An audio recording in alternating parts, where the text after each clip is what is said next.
Hi guys, आज की summary हमारी क्लास 11th हिंदी का चैप्टर है भारतीय गायिकाओं में बेजोड़ लता मंगेशकर जी। तो आइए देखते हैं इस चैप्टर की समरी।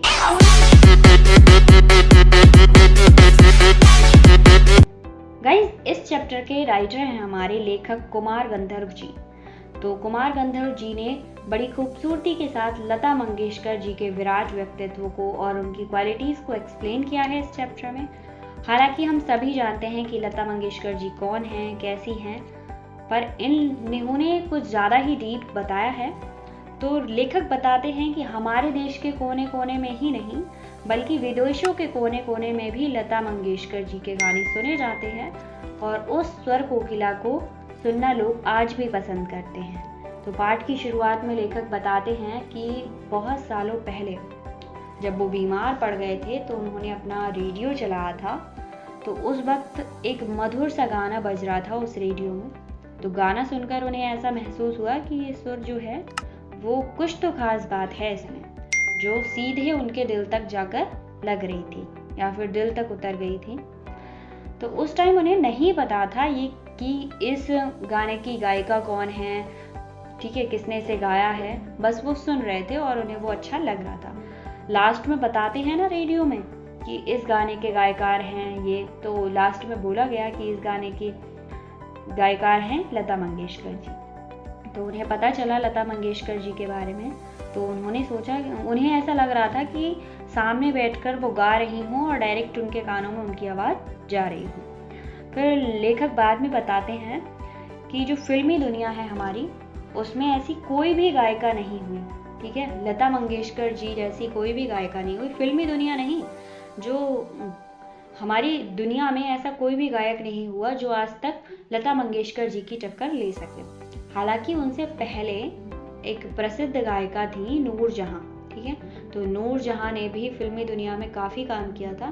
बट हाँ, जब लता मंगेशकर जी आई तो वो नूरजहां से काफ़ी आगे निकल गई और काफ़ी फेमस भी हुई। जो लता मंगेशकर जी हैं, उन्हें राइटर बताते हैं कि वो ऐसा तोहफा है हमारी दुनिया के लिए कि जो कई वर्षों में हमें एक बार मिलता है, मतलब बड़ी किस्मत से मिलता है, क्योंकि उनकी आवाज़ बहुत ज़्यादा सुरीली, उनकी आवाज़ में इतना मधुरपन था और लोगों के दिल तक छू जाती थी, ठीक है, और काफ़ी फेमस भी रही थी वो अपने टाइम में। आज तक ऐसा कोई भी नहीं हुआ। पुराने ज़माने के लोग भी उन्हें सुनते हैं और नए ज़माने के लोग भी उन्हें सुनते हैं। फिर वो कहते हैं कि जो फिल्मी दुनिया है उसमें उन्होंने अपने अलग अलग अंदाज में गाने गाए और काफ़ी फेमस हुए।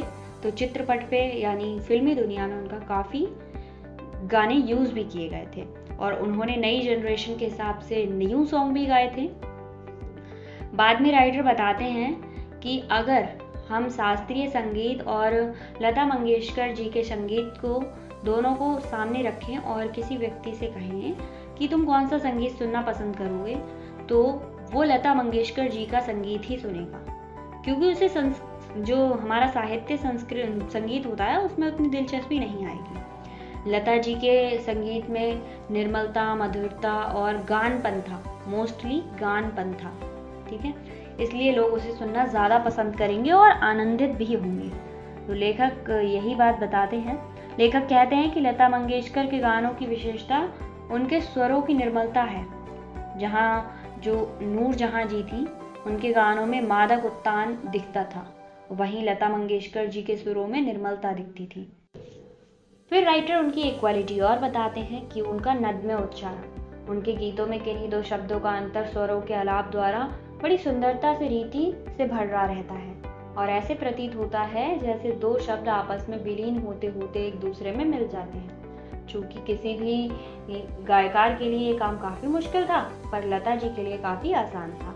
उसके बाद वो बताते हैं कि हालांकि जो लता जी थी वो करुण रस के गाने उतने अच्छे तरीके से नहीं गा पाती थी और लता जी ऊंचे स्वरों के गाने गाती थी, इसके खिलाफ थे। जो राइटर थे वो कहते हैं कि लता जी इतने ऊंचे स्वरों के गाने गाती हैं, ये बिल्कुल भी अच्छा नहीं है, पर इसका दोष लता जी को ना देकर फिल्मी दुनिया को देते हैं। वो कहते हैं कि ये लोग उनसे गाने को कहते हैं, इसीलिए उन्हें ऊंचे स्वर में गाना पड़ता है। लेखक शास्त्रीय संगीत और चित्रपट संगीत की तुलना करते हैं और कहते हैं कि इन दोनों की कोई तुलना नहीं है। शास्त्रीय संगीत एक कला है जिसको लोग सीखते हैं। आज भी लोग शास्त्रीय संगीत सुनना कम पसंद करते हैं कंपैरिजन टू फिल्मी दुनिया के।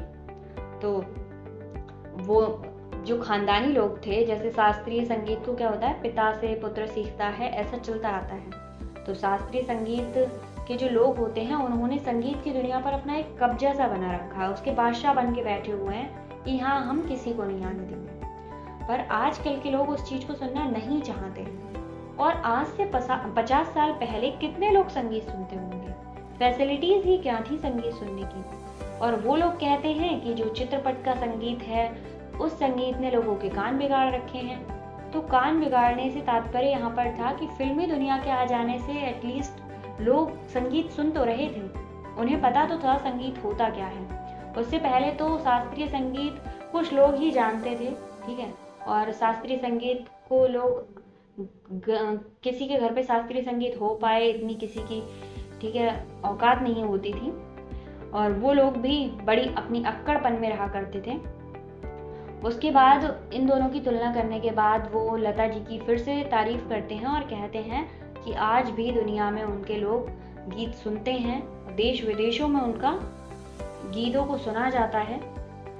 उसके बाद वो बताते हैं कि जो लता मंगेशकर जी थी उन्होंने कई तरीके के गाने गाए फिल्मी दुनिया के लिए। उनके बाद कई और सारे लोग भी आए जिन्होंने पंजाबी, बंगाली, इन सारी लैंग्वेजेस में गाना गाना शुरू किया फिल्मी दुनिया के लिए।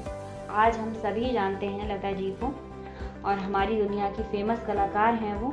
लगभग आधी शताब्दी तक लोगों के दिल पर राज करना कोई आसान काम नहीं होता है। उन्होंने 50 साल तक लोगों के दिलों पर राज किया है और ये क्वालिटी उनकी कोई खानदानी क्वालिटी नहीं थी।